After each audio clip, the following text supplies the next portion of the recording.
Facecam, ton mystérieux, regard caméra, musique angoissante en fond. Écoute bien cette histoire, parce que même moi j'ai du mal à y croire. Avec des potes, on faisait un road trip. On roulait toute la journée, on s'arrêtait là où on pouvait pour dormir. Sauf que ce soir-là, impossible de trouver un hôtel. Soit c'était complet, soit trop cher. Et là, on tombe sur une annonce. Vieille maison à louer, super bon marché. Presque trop beau pour être vrai.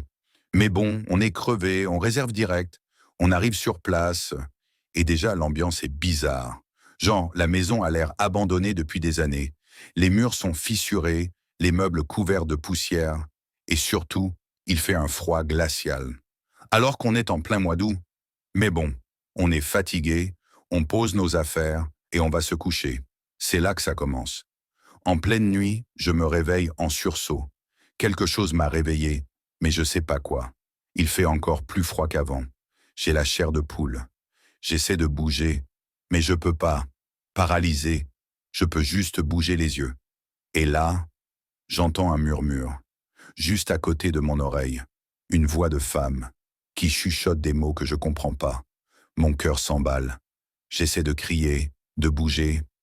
Rien. Et puis, un bruit. Quelqu'un marche dans la chambre, lentement. Autour de mon lit, je vois une ombre, une silhouette fine, une femme avec une robe longue. Elle s'arrête au pied de mon lit. Et là, elle se penche vers moi.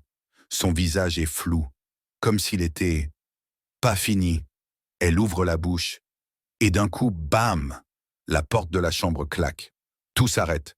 Je peux à nouveau bouger. Je me lève en sueur. Je sors de la chambre en courant. Et au même moment, mon pote hurle dans la pièce d'à côté. Je le trouve assis sur son lit, livide, en train de fixer un coin de la pièce. Je lui demande ce qu'il a vu. Il me regarde. Et il me dit, « La femme. T'as vu la femme, toi aussi ?» À ce moment-là, on n'a pas réfléchi.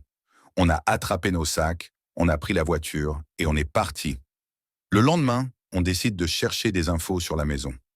Et là, on découvre que c'était un ancien asile, fermé en 1920 après la disparition mystérieuse d'une infirmière. Depuis, plusieurs personnes ont dit avoir vu une silhouette errer dans la maison. Une femme, en robe blanche, qui chuchote aux visiteurs pendant leur sommeil. Depuis ce jour-là, je vérifie toujours l'histoire d'un endroit avant d'y dormir. Moralité. Si c'est trop beau pour être vrai, c'est peut-être hanté. Et toi, t'as déjà vécu un truc flippant comme ça? Raconte-moi en commentaire.